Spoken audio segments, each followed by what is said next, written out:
Buen día, mi nombre es Catalina Molina y junto con mis compañeros Nora Zócar, Jeremia Guerra, Joaquín Vilche y Valeria Villaseca les vamos a estar presentando sobre la identificación de pavimentos y sus deterioros. De manera introductoria, mejorar la conectividad del país a través de la pavimentación de caminos mejora la calidad de vida de las personas, ya que nos permite tener viajes más seguros y cómodos.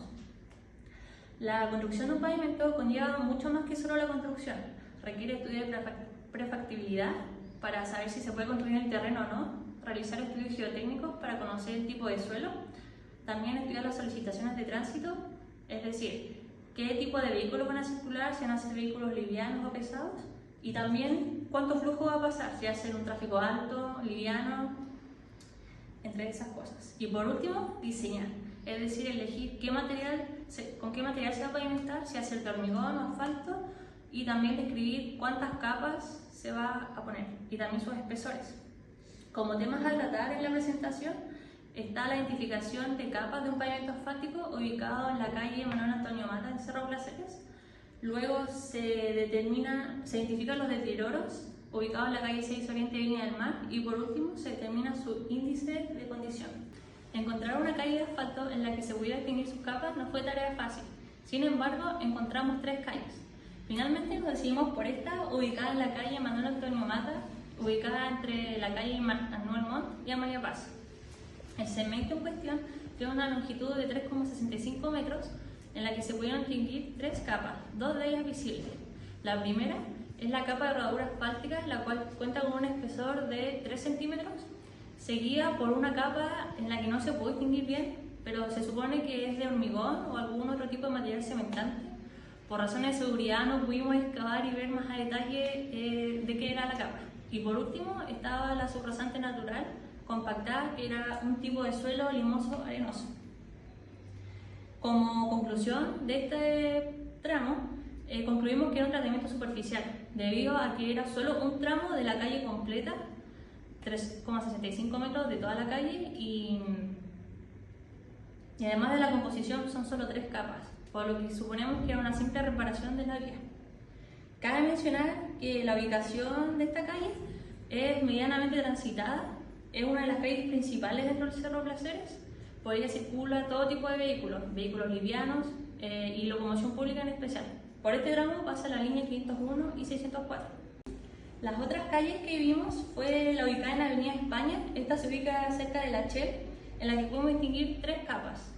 La primera, la de asfalto de 3 centímetros de espesor, luego una capa granular de 3 centímetros y luego la subrasante mejorada, estaba compactada, que era de un suelo tipo arenoso. Por razones de seguridad, porque la Avenida España es muy transitada y la vereda era muy angosta, no pudimos excavar y ver más a detalle la composición, por lo que suponemos que son solo esas 3 capas. El otro lugar que visitamos fue dentro del Sporting, ubicado en Viña del Mar, la cual tenía una estructura muy simple, era solo la capa de asfalto que tenía unos 2-3 centímetros de espesor, seguido por la subrasante natural, la tierra, en un suelo tipo arenoso. Suponemos que se construyó así por el tipo de uso que se tiene en la calle. Circula solo vehículos livianos y es un tráfico bastante ligero, por lo que suponemos que por eso se construyó así. Yo soy Valeria Villaseca y voy a continuar con la exposición de la tarea número 1. La inspección visual se llevó a cabo en la ciudad de Viña del Mar, en la intersección entre 6 Oriente y 4 Norte. Desde este punto se consideraron 10 losas continuas, lo cual se asume como un equivalente a 1 kilómetro. Buenos días, soy Joaquín Vilche y continuando con la presentación. Un pavimento de hormigón puede no cumplir sus funciones de manera adecuada debido a distintos tipos de deterioros, como por ejemplo los agrietamientos, los defectos de las juntas, los defectos superficiales, entre otros. A continuación se mostrarán todos aquellos deterioros o fallas que pudimos encontrar en nuestra vía analizada. Grieta transversal. Estas ocurren en la dirección perpendicular al eje de la calzada y ocurren por causas como los cambios de temperatura que generan la expansión y contracción del pavimento, también por las cargas cíclicas por los vehículos que transitan por la vía o los vehículos que se encuentran estacionados, que generan estas grietas en el pavimento. Otro factor que puede influir son los defectos en las juntas, los cuales a la hora de expandirse y contraerse por estos efectos térmicos generan que no se realice de manera controlada. por lo tanto terminan empeorando este agrietamiento. Aquí en la imagen se puede observar un agrietamiento transversal medio, ya que su ancho está entre un 10 y 100 milímetros, y ocurre en la losa número 1.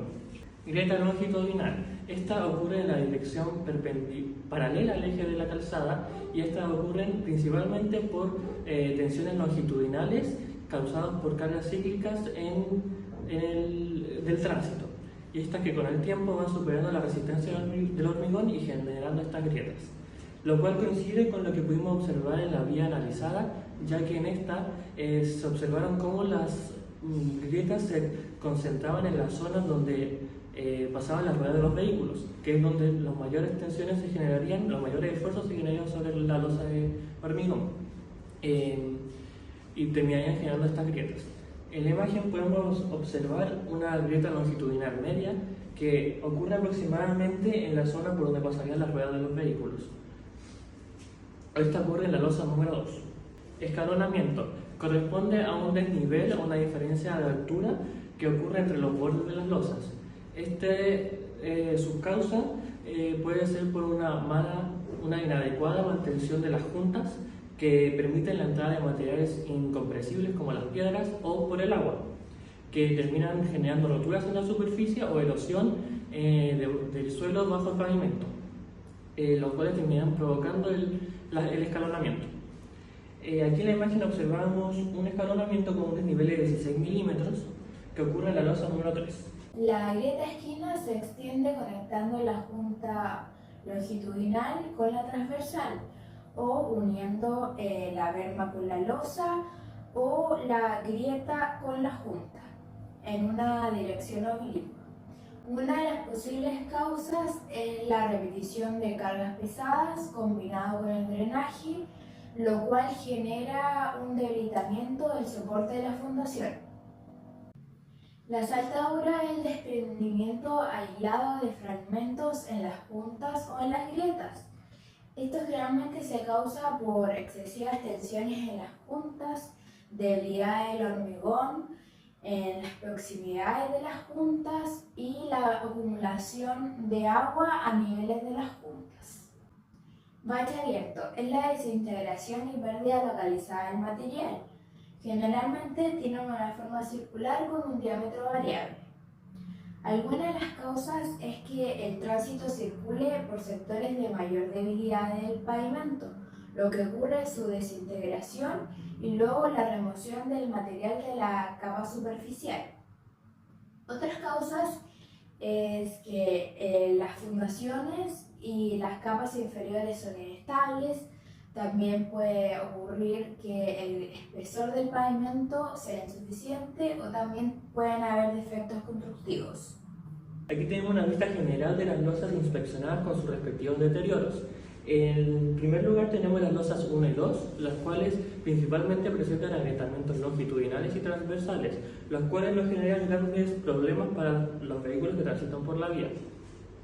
En cambio, para las losas 3, 4 y 5, estas sí presentan agrietamientos o defectos, mejor dicho, que son más complejos, como por ejemplo los escalonamientos, las saltaduras y los agrietamientos longitudinales y transversales. Es importante destacar que en la losa 3, a diferencia de lo que había hablado anteriormente, presenta sus agrietamientos longitudinales en el centro de la vía. Esto se puede deber a que en esta vía que analizamos, esta vía andan los vehículos por ambos sentidos, ya que la vía que está al lado, los vehículos se estacionan. Por tanto, los vehículos que vienen del sentido contrario pasan por el centro de la vía en sus ruedas. Aquí se presenta la losa número 6, 7, 8, las cuales se encuentran sin deterioros y en buen estado.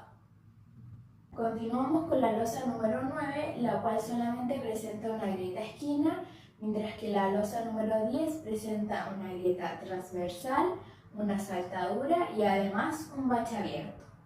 Resumiendo un poco la inspección visual, la calle analizada era de doble sentido, nosotros vimos la parte derecha. En terreno pudimos encontrar 19 grietas en total y 8 defectos en juntas. Buenos días, mi nombre es Nora Zócar y yo les hablaré sobre el índice de condición de pavimento. El índice de condición de pavimento se basa en la metodología que correlaciona estadísticamente con ecuaciones el deterioro estructural y funcional de los pavimentos, con una percepción subjetiva y cualitativa del estado de la calzada. Como se dijo anteriormente, a nuestro grupo le tocó analizar 10 losas de hormigón, en donde el PAM nos entrega dos ecuaciones para el cálculo de estas. Las ecuaciones se basan en el porcentaje de juntas en buen estado, es decir, si las juntas en buen estado transversales y longitudinales son mayor al 25%, se ocupa la primera ecuación, que es igual al ICP, es igual al 10.68 menos 0.85 por el iris, menos 0.057 por el porcentaje de losas agrietadas. Y en caso contrario se ocupa la segunda ecuación. Cabe destacar que el iris su unidad es metros partido en kilómetros y las losas agrietadas, su unidad es en porcentaje. Cabe destacar que las losas agrietadas se toman las que tienen 3 o más trozos. Para el análisis de las juntas en buen estado, analizamos que en nuestro pavimento se encontraba un menor al 25%, es decir, que había como un 90 a un 100% las losas en mal estado. Y para el análisis de las losas agrietadas, las primeras 5 losas sí contaban con más de 3 trozos y las que seguían, las cuatro que seguían estaban en mal estado, o sea en buen estado, y la última sí contaba con 3 trozos, con más de 3 trozos. Me presento, yo soy Jeremías Guerra y a continuación presentaré respecto a la determinación del IRI para efectos del trabajo del grupo 8. Y bueno, respecto a esto, nosotros no disponíamos de algún automóvil para poder hacer mediciones mediante aplicaciones que nos permitieran obtener valores de IRI, así que tuvimos que optar por la opción de investigación y para ello utilizamos la norma ASTM 1926 E08, donde estaba presente este diagrama o esquema donde a partir de ciertas descripciones del estado del pavimento uno puede estimar algunos valores o rangos de IRI.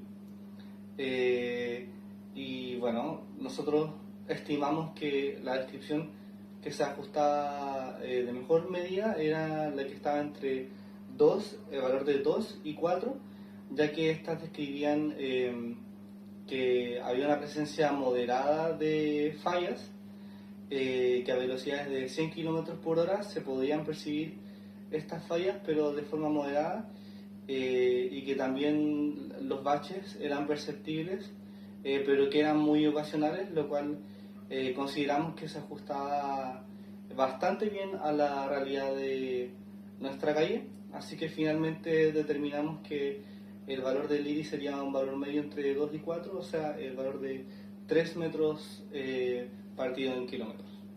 Bueno, como dijo mi compañera anteriormente, utilizaremos un IRI igual a 3 y un porcentaje de losas agrietadas igual a 60. Por lo tanto, el ICP nos dio un valor de 3.71. Si analizamos la tabla, podemos ver que el pavimento se encontraría en un estado regular. Bueno, respecto al estado de nuestro camino y acciones de conservación respecto al PAM 2023, bueno, pudimos llegar a la conclusión de que mediante el ICP calculado de 3,71, el estado de nuestro camino es regular. Y además, las medidas de conservación consistirían en las siguientes. Estas se determinaron mediante el árbol de decisiones presente en PAM 2023. En primer lugar, el recapado, que consiste en poner una nueva capa de asfalto de hormigón para poder mejorar las respuestas estructurales de nuestro pavimento. En segundo lugar, el pulverizado, que consiste en pulverizar las losas de hormigón para luego este material reciclarlo y formar nuevas losas de hormigón de pavimento. Y en último lugar,